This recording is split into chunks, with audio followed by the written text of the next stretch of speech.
they'll lynch you. But he did, and he laughs.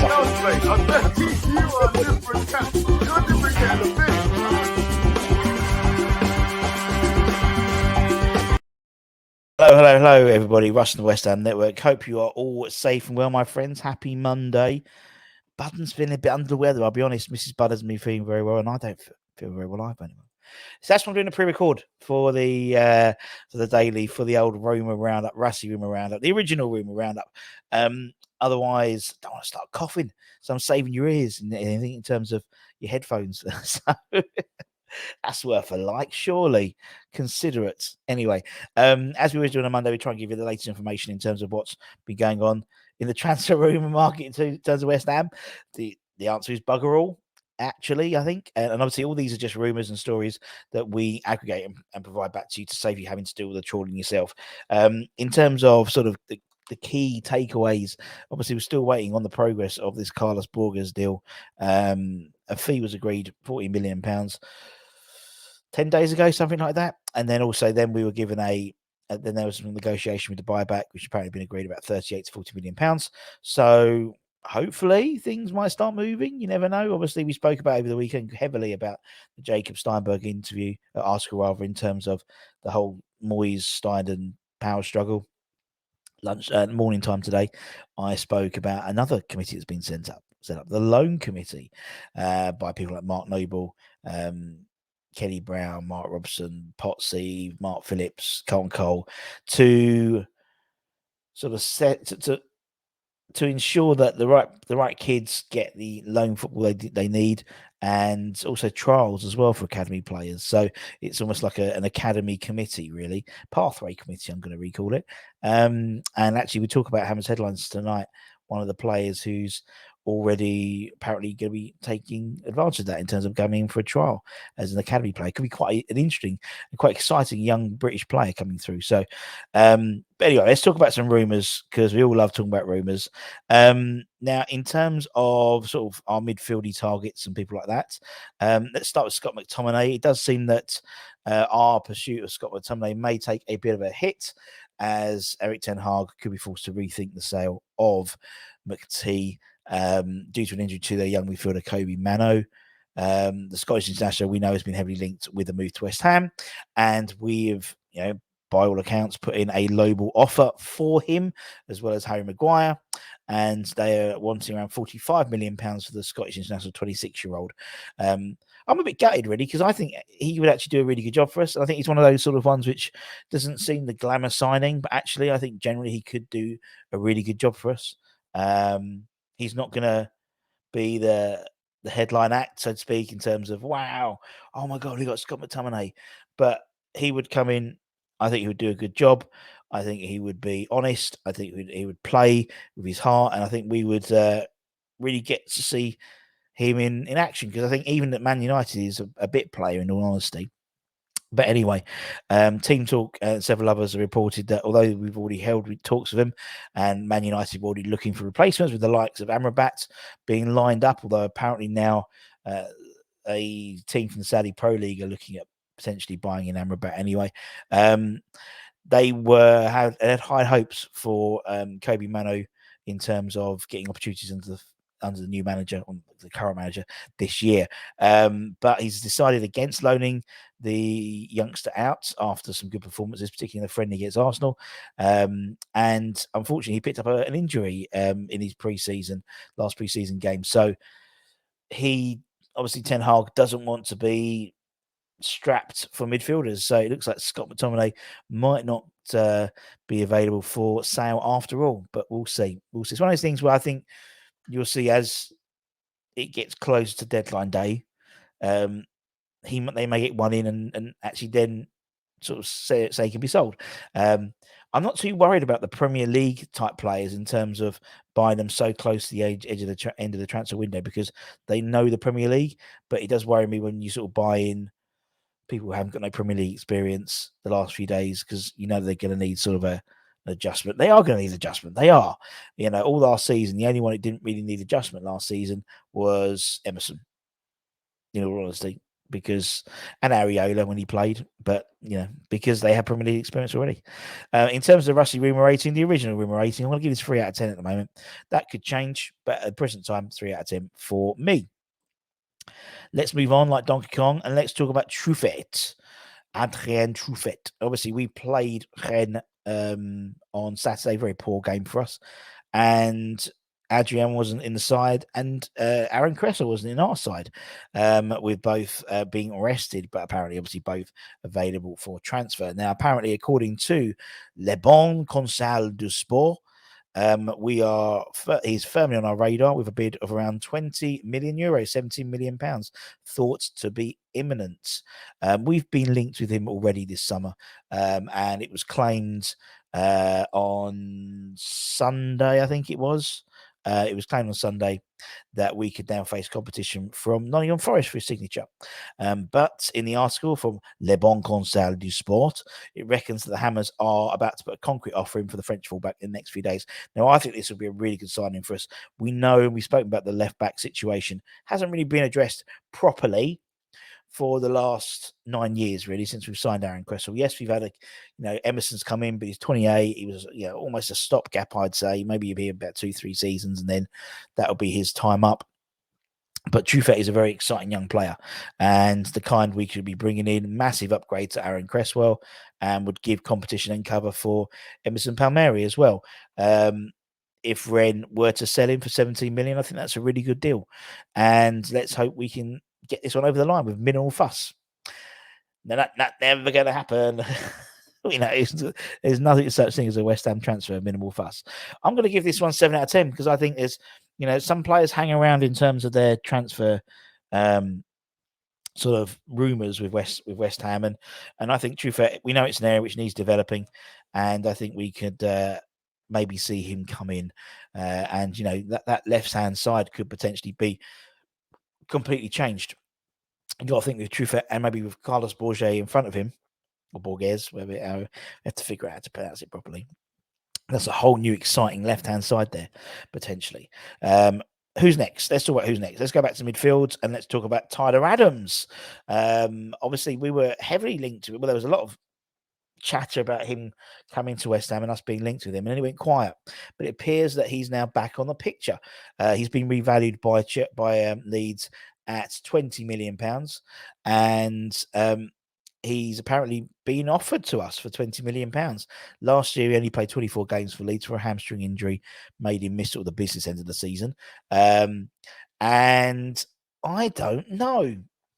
In all honesty, whether I want Tyler Adams, to be fair. Yes, he's a good player. Yes, also, you'd imagine someone like Steiden would know of him because of his time in Germany as well. Yes, he's got Premier League experience. He's a terrier of a player. He's one of those really annoying players who just nips at the back of people's heels. So, to come in and do that job, yeah, possibly. £20 million seems a good deal for him. I think he's 25, 26, something like that, I think. How old's Tyler Adams? I should have probably just checked before I started. Tyler Adams is 24. It's a good age. He can also play fullback as well. So, again, there's that sort of his adaptability. He sort of ticks a couple of boxes for Moyes. I'm surprised. I imagine there would be other teams after him as well. I think Newcastle are probably sniffing around for him. 20 million quid. I think other teams, such as Brighton and people like that, would be sniffing around as well. So, if we can nab him for 20 mil, I don't think it's a bad deal at all. The Russy Rumours rating gives it a 6 out of 10. 6 out of 10. Who's next? Who's next on my thing? Let's talk about Jonathan Tah. Now, apparently, he wants to move to West Ham. That's basically, according to the Times, we know a report that West Ham are interested in signing him, and the report has claimed that the new technical director, Tim Steiden, is pushing for the Premier League club to bring Jonathan Tah to London. Obviously, Steiden knows Tah from his time in the Bundesliga outfit by Leverkusen. He added that the 27-year-old's on about 58 grand a week, so well within our sort of our wage structure. And he's also been quoted as saying that he's keen to move to West Ham.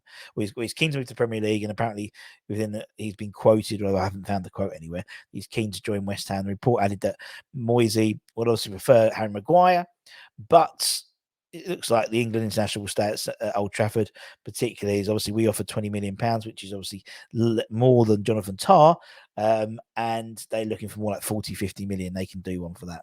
I think if we get Jonathan Tah in for 15 million, 17 million, even less than 20 million, I think we've got a great player there. And I think he just slot in. I'm sure Anton loves Jonathan Tah. I think he's doing a show about him tomorrow, about why he wants him to sign him. So there we go.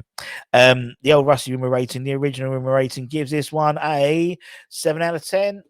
This one's got legs. I can see this one's got legs. And I think the fact is we lowballed someone like, I think we deliberately lowballed on Harry Maguire to say we tried, and Jonathan Tah comes in. He just seems a ready-made West Ham player. He really does. Big, bulky, would be really good on free kicks and stuff as well in terms of set plays.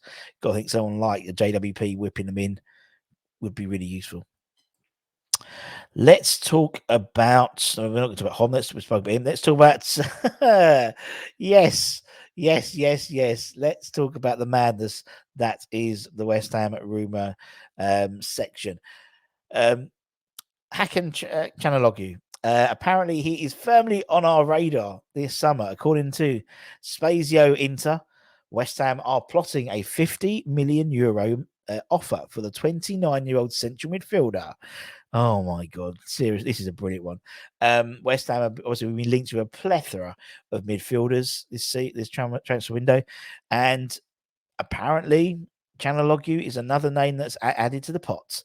The article reckons the Turkish international is a target for the Hammers, and a £43 million bid could be made for him as Sullivan looks to splash the cash at the market. The Turkish ace has been he's got a great engine, we know. He's great in possession and got a superb shot on him. He's 78 capped Turkish international, but he's 29. Not going to happen. 3 or 4 years, maybe at the top level, most. No sell on value. And also the fact is the Premier League is so fast paced. Sarri is a lot slower. So it's a big ask for someone in the twilight years of their career to come to West Ham for 50 million quid and have a good go. As I'll be surprised if there's any truth in this rumour at all. The old Russy Rumour rating, the original Rumour rating, 3 out of 10. 3 out of 10. Not never going to happen. One that could happen is Dennis Zakaria. Obviously, he's been the Carlos Bacca of this transfer window, I think, in terms of we were linked to him, right at the beginning, all the way back. And so, obviously, we had some back and forth and loans and not loans and this amount and other clubs coming from. But apparently, according to Gazzetta dello Sport, we have reached an agreement with Juventus for our long-term target, Dennis Zakaria. The Italian newspaper printed in its print edition yesterday that the Hammers have agreed a deal in principle, although we're not the only club to do so. Apparently, Monaco and RB Leipzig have also reached a conclusion. So it's a 3-horse race, basically. Zakaria was one of our key targets by the sounds of it, and it's been going on for absolutely weeks. We'll be hopeful of beating off, interest from other European clubs as they look to the Swiss international, and hopefully could be one of the first of several signings before the transfer window for West Ham, with the season hopefully obviously less than 2 weeks away. We'll be hoping that we can offer a better deal than their competitors. I would assume so. I'm assuming all the better wages as well, in terms of obviously we're competing with Bundesliga and Liga. Obviously he does have sort of an allegiance with the Bundesliga, having played for Borussia Mönchengladbach for several years, so he knows that league well. He's obviously played at Chelsea on loan for a few games last season, so he knows the Premier League okay, but not League A, so maybe he might see that as a challenge. I don't know, particularly Monaco looking at moving on Youssef Safana, obviously a player that we are linked to as well, so who knows. But I can see this one getting over the line. I really can, because I just think, again, it's one Anthony used the expression "no smoke without fire," and I think very much so with this one. There is definitely, and if the agreement in principle has been made, that's a big step for West Ham, if that's true. So I'm going to give this one an 8 out of 10. I'm going to give it a bloody 8 out of 10. I'm bloody going to do it. And who's next? Let's talk about JWP quickly. Possibly the most likely one we've got coming. I think obviously we had a bid for a total bid of 20 million, which 17 million plus 3 on add-ons rejected by Southampton last week. Jason Wilcox, the director of football at Southampton, was saying basically if a deal we don't have to sell, if a deal's there to be done and it works for both parties, it was a win-win, we'll go for it. Southampton value JWP at £40 million, a 28-year-old England international and Southampton captain. No way are we anywhere near that, to be honest. I think, well, by all accounts, we could potentially go back in for 30, maybe even up to 35 with add-ons potentially. Again, it depends around. It depends around that. I think when it comes closer to the deadline day, I think the purse strings get loosened a little bit. I'll be honest. People will start doing silly deals. And I think for someone like him, I think we know we've tried to include sort of Flynn Downs in a deal. Flynn doesn't want to do that. He wants to stay and fight for his place. Fair enough. No worries about that at all. And again, I think Joe is similar to McTominay. We've spoken about these people all the time. They're not going to get you excited, are they? They're safe. I think me and Dan and Anthony did the show on Saturday, and we spoke about sort of the likelihood. And we did the committee show actually earlier last week as well. And I think he's likely to come to us, but I think it's a safe one. It's one who, if we buy him for £35 million, it's 28. We won't be sold for any profit in the future. He'll probably end up retiring at West Ham or going back to Southampton for the twilight years of his career. He could be, a game changer for West Ham. I know, and it's under the current way we play. In that we were known as a dead ball, as a set piece team, and we played a certain way. Now we carry on that, and we haven't changed that way in the last 3 years. In my eyes, we haven't progressed that. We haven't adapted away from that. But the trouble is, we weren't scoring the goals, and we weren't scoring the set plays and the set pieces. We were top of the leagues for set piece goals, but we weren't doing that. So it exacerbated the issue even more. Long words today for a Monday. And so from someone like Moyes, where we would have maybe picked up this win rather than a draw, or we'd have drawn that instead of lost it, but because we weren't scoring the goals, it exemplified the issue even more so. And so I think even with JWP coming in, we would improve our set plays and our set pieces. We would, someone like Jonathan Tah, he's 6'4", 6'5". It's a real threat. Thomas Souček will be a threat again. And Barmer's not short. Scott Mack is still around. He's 6'5". Yes, we would be set play. Yes, it'd be boring, and I think we would probably pick up a few more wins and score a lot more goals because we would, but it wouldn't excite us, would it? So it's sort of like it's this balancing act. I think the way I see it, I think you'll end up personally getting one. I reckon you'll get probably JWP and Zakaria, and then maybe Fofana towards the end as a third. I don't know, but I think this one's not. There's never any dead certs in football. But I think JWP is, in my eyes, he gets an 8 out of 10, could be 9 out of 10, to be honest.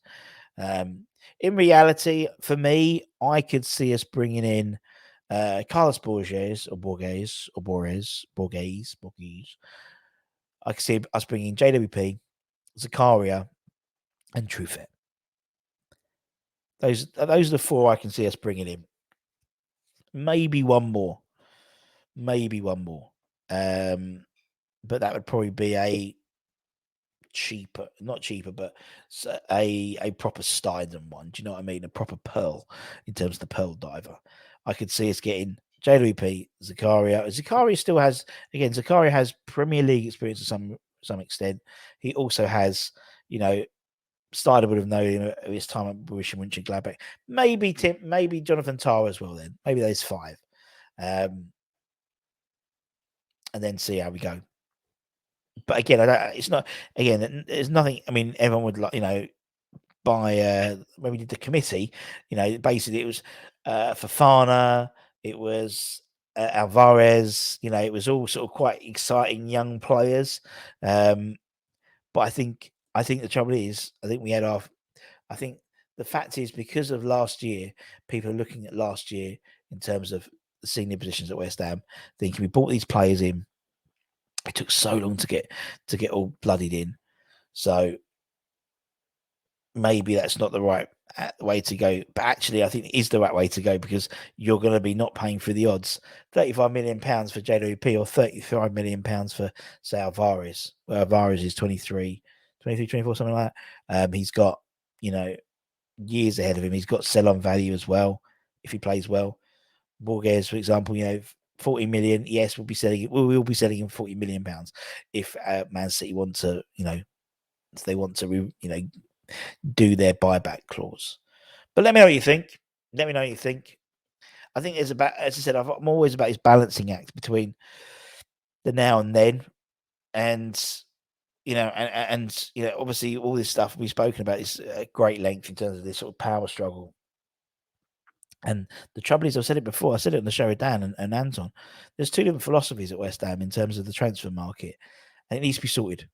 And some of these players that we've spoke about today, you can see it could be a compromise. So Jonathan Tah, I think there could be a compromise. Dennis Zakaria, there could be a compromise there. Borges, that's very much one for the future, I'd say. Yes, he'll get some first team football, but he'll start with Ben Rama and then bring him on when he needs to. Truffet, yes, I can see that happening. It's an area which needs improvement. Maybe the least likely in terms of improvement in my eyes, because I think the midfield just needs sorting out. The rain game showed you exactly what happened. They sort of walked through the midfield, and that was Ren in a pre-season.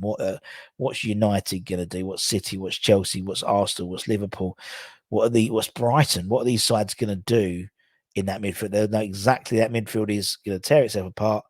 And so, there's a massive, he should not be named hole, and they can expose it. If you bring in someone that's why I think you need someone. I mean, JWP doesn't have the physicality to do that, from my eyes. So you'd have to be JWP. You have to be, that worries me. And Dan talks about being slow in the midfield. It will be very slow, and you do want someone. I think, the whole Conor Gallagher thing. I think I agreed with what Anton said the other day, that he's probably the one you want, because he probably is, because he's got energy, and we lack energy. JWP doesn't have the energy. Zakaria, I don't know, in all honesty. He had a couple of games at Chelsea, he got injured. If you go back to playing as he was playing at Borussia Mönchengladbach before he went to Juventus, you've got a hell of a player there, because he is a good player. He's experienced as well. So, look, we'll see. What will be, but that's the latest. If you're new around here, give it a like, give it a comment, give it a share, give it a subscribe. Thank you for joining me. Apologies for not being live, but as I said, I feel like I'm going to cough my guts out in a minute. I don't want to do it down the microphone and go through a massive coughing fit in the middle of a show. So take care, stay safe, stay warm, stay humble, keep the faith, my friends. Come on, you bloody irons.